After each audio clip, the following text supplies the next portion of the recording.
Auburn added some more depth on the defensive line, and we also got some news about the Board of Trustees' involvement in the whole Brian Harsin saga that happened right at the end of the season from Jimmy Rane himself. So let's start with the news about the new player who was added via the transfer portal to beef up our D-line just a little bit more.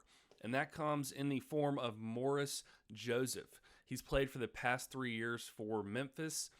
Just to give you a little bit more about him, he was a defensive tackle for Memphis. He's 6'2", 275 pounds. And while he played for Memphis the past 3 seasons, he played in 33 games. He had 118 tackles and 11.5 sacks. This commitment in particular shows that Brian Harsin is sticking to his word.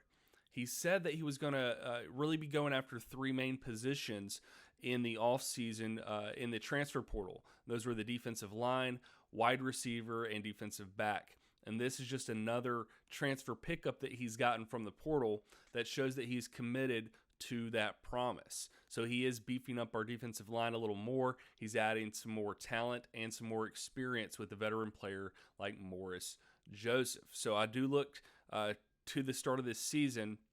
I'm looking to see a really good defensive unit coming out right out of the gate. So I think we're going to be in good shape on the defensive side of the ball. The next area I want to go has to do with a player, former Auburn Tiger, who has been added to a USFL roster. This past week, we had a player by Darius Knighton. He was a safety for Auburn, and he has been added to the Houston Gamblers roster. Knighton will be joining multiple former Auburn players, in case you did not know this, in the USFL. A little more about Knighton. He started for Auburn. He had 46 tackles and 2 interceptions this past season. And like I mentioned, he is joining some former Auburn Tigers in the USFL. And here are the other former Tigers who are currently on a team. We've got Calvin Ashley, Christian Tutt, Sal Canella, Marquise McLean, Xavier Dampier, and John Franklin III. They're not all going to be on the same team, but they will be in the same league. So this is great for all of these players, especially for by Darius Knighton, who's getting added. I think he just participated recently in the Chicago Bears rookie camp, and he did not get picked up by an NFL team, but I think this is a good option for him right now to get him in a pro league. Yes, it's a smaller league, but this could lead to other things in the future. But if you've not been keeping up with the USFL, there are a lot of good players on these teams. So if you've not started watching it yet, I would try to either make it to a game if you're in the Birmingham area, or at least try to watch it on TV if you have the time. And my final story today has to do with Jimmy Rane. And Jimmy Rane, if you do not know, is an Auburn Board of Trustee. And you might know him better as the Yellow Fella because he is the richest man in Alabama, being the owner of, or creator, I'm not sure what his exact title is, of Yellowwood. And he has a lot to do with the Auburn Board of Trustees.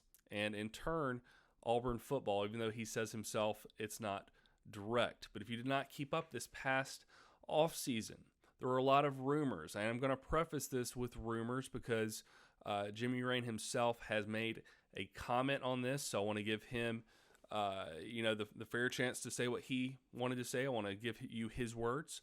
But in the offseason, there was the rumor that the Board of Trustees or boosters or someone like that, an influential group, was trying to get involved in the basically coup to get Brian Harsin out as head coach at Auburn. I've heard from people that there was a meeting before all this leaked and that they did not want Harsin as coach. And then all of a sudden, that's when we had the very harsh allegations that came out that were later dismissed or dropped after Auburn did its own internal investigation. Jimmy Rane has now spoken about not all the detailed rumors, but he's let his voice be out there about what he thought about that whole process and about those rumors. And so I'm gonna read from this because I do not want to misquote him. But he did say that the one quote I thought was interesting. He said, "I don't know how to help people with their perception." So he is basically saying that the board of trustees had nothing to do with this behind the scenes thing that was going on. He said that the board of trustees, they hire and fire the president, but they don't have anything to do with the football program in that way. These are his words, and that was not an exact quote, but that's basically what he said. And then he said he wishes, I wish him all the success in the world, talking about Brian Harsin. So he's coming out with very positive things about Brian Harsin and the program. Think about that what you want to. It's very interesting that it's coming out now. I'm not sure what happened in this meeting exactly for him to make a comment about this, but I know that he wanted to clear the air on the whole Brian Harsin saga and what happened in the offseason. So it's your choice if you want to believe that or not. I'm not going to tell you what to think. That's just what he said. He's basically saying that Board of Trustees had nothing to do with the whole trying to overthrow Harsin and get him fired. So believe that if you want to, but Jimmy Rayne says that is what you should believe. So the good news is that for the most part, the drama about the Auburn boosters has been quiet for quite a while. And at the moment, it's pretty quiet with the exception of what Mr. Rayne has said in the news recently. But unfortunately for others, the drama is just getting started. So if you did not see, some new drama got started up in the SEC, and it's making for the possibility of a very exciting SEC Media Days, almost a WWE style with how these guys are talking about each other. And if you do not know what I'm talking about, and you would like to see a video that goes into a little more depth about this how do I want to say it? Basically, this struggle between these two coaches and the arguments they had about each other and how negatively they're talking about one another. If you want to see what could be happening at SEC Media Days between these two, check out this video right over here, and it'll get you prepped for this summer. Because to be honest, this was a juicy one.